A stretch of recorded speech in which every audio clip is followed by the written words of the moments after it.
સિદ્ધાર્થ, એક વસ્તુને અહીંયા સરખામણી કરવા જઈએ ને તો આ વખતના ઇલેક્શનમાં ભાજપમાં અંદર જે કકડાટ સામે આવ્યો છે સૌથી વધારે આવ્યો છે, પણ છતાં પણ જેમ વરુણભાઈ કીધું કે અંદર સમજી લેવાયું છે, કાર્યકરો અંદર બગડતી બાજીને સંભાળી લીધી છે, પરંતુ કોંગ્રેસ આવું નથી કરી શકી અને કદાચ એનો જ ફાયદો દર વર્ષે દર ઇલેક્શનમાં ભાજપ લઈ જાય છે. કદાચ બની શકે શક્યતાઓ એ રીતની પણ છે ને, એને કારણે બિપિનભાઈ પાસેથી પણ જાણવું જરૂરી છે. બિપિનભાઈ, આ વખતે કેટલીક બેઠકો એવી છે કે જેમાં હેતવીએ કીધું તેમ રસાકસી જોવા મળે. એક તરફથી ભલે ફાઇટ હોય કે ના હોય, પરંતુ આ વખતે એવું હતું કે અનેક બેઠકો પર રસાકસી છે. કોંગ્રેસ પણ એ પ્રયાસ કર્યો છે કે વધુ મતદાન થાય અને તેમના તરફી થાય, તેના કારણે કદાચ આંકડો ઊંચો જાય તેવું બની શકે મતદાનનો. પછી આદિવાસી વિસ્તાર હોય કે ઉત્તર ગુજરાતનો વિસ્તાર હોય, એ મુખ્યત્વે ખાસ કે આપણે રાજકોટ છે તો રાજકોટની સીટમાં પટેલ છે. બીજી બાજુ જોઈએ તો આવી જે રાજપૂત એટલે કે એક વાઘોડિયાની બેઠક છે તો ત્યાં રાજપૂત છે, એટલે એવી રીતે અંદર જોઈએ તો આખી સૌરાષ્ટ્રની પેટર્ન પર 8 સીટોનું જોઈએ તો એમાં મુખ્યત્વે બહુ વધુ પડતી એની અસર જોવા મળી શકે. અને એમાં કોંગ્રેસના જે છે કે એમને કોંગ્રેસે અને આપે બંને જે ગઠબંધન કરેલું છે ઇન્ડિયા ગઠબંધન, એના કારણે મુખ્યત્વે ફાયદો થઈ શકે. પરંતુ એનું કારણ આપણે પણ એમની પેટર્ન જોઈએ, વોટિંગ પેટર્નના જે બીજેપીના અને કોંગ્રેસના જે વોટ મળેલા એ જોઈએ તો એ બંને વચ્ચેની ગેપ છે 25% એવરેજ જે છે જોવા મળે. તો એ 25% જે છે ઘટીને બહુ તો 15% થાય. એટલે એની જે ઇમ્પેક્ટ છે positively no doubt voting convert થાય, પણ એ જે છે માર્જિન કન્વર્ટમાં એને વિનિંગમાં થઈ શકે કે કેમ, એક મુખ્યત્વે પ્રશ્ન છે. બિપિનભાઈ, આ વખતની જે પેટર્ન રહી, આ વખતના જે ફર્સ્ટ વોટર્સ છે, આ વખતનું જે માહોલ આખો ઇલેક્શનમાં જોવા મળ્યો, નવા યુવાઓ કઈ બાબતોને ધ્યાનમાં રાખીને મત આપશે?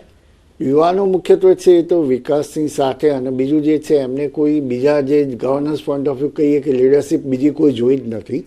કે 2014થી જોઈએ તો 10 વર્ષ સુધી છે અમને મોદી સાહેબની અહીંયા જે છે લીડરશિપ જોયેલી છે, અને એ પહેલાં જોઈએ તો 2002થી 2014 સુધી ગુજરાતમાં જોયેલી છે.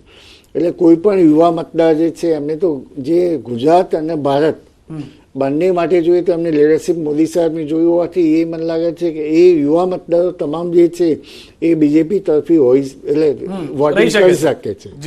બિલકુલ. તો આની વચ્ચે જ અન્ય પણ એક મહત્વના સમાચાર આવી રહ્યા છે સુરતથી. સુરતમાં મતદારોમાં અનેરો જે ઉત્સાહ સામે આવ્યો છે, મતદાન કરવા માટે મતદાતાઓની લાંબી કતારો જોવા મળી છે. ભર બપોરે પણ આ કતારો જે સામે આવી છે.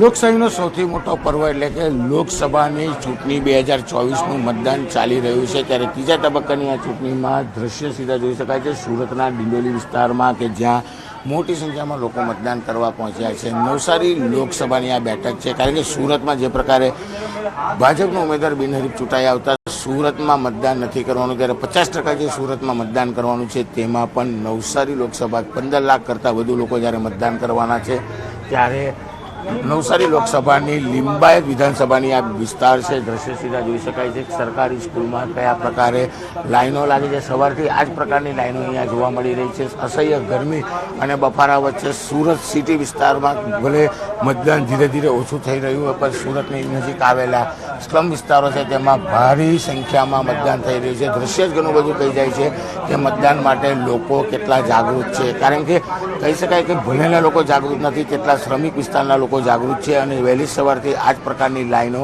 જોવા મળી રહી છે, અને કદાચ આ લાઈનો સાંજે 6 વાગ્યા સુધી આ જ પ્રકારે જોવા મળશે. હું કેમેરામેન ભરતને કંઈ દ્રશ્ય બતાવવાનો પ્રયાસ કરશે કે જે પ્રકારની લાઈનો છે, સવારથી આ જ પ્રકારે લાઈનો લાગી છે. સરકારી જે શાળા છે, આ શાળામાં 6 જેટલા મતદાન મથકો આવેલા છે, એટલે કે 6 જેટલા મતદાન મથકોમાં ગમે તે મતદાન મથકમાં જાઓ તમને આ પ્રકારની લાંબી લાઈનો જોવા મળશે. પુરુષો હોય, મહિલાઓ હોય, તમામ લોકો હોય, વૃદ્ધાઓ અહીંયા પહોંચી રહ્યા છે.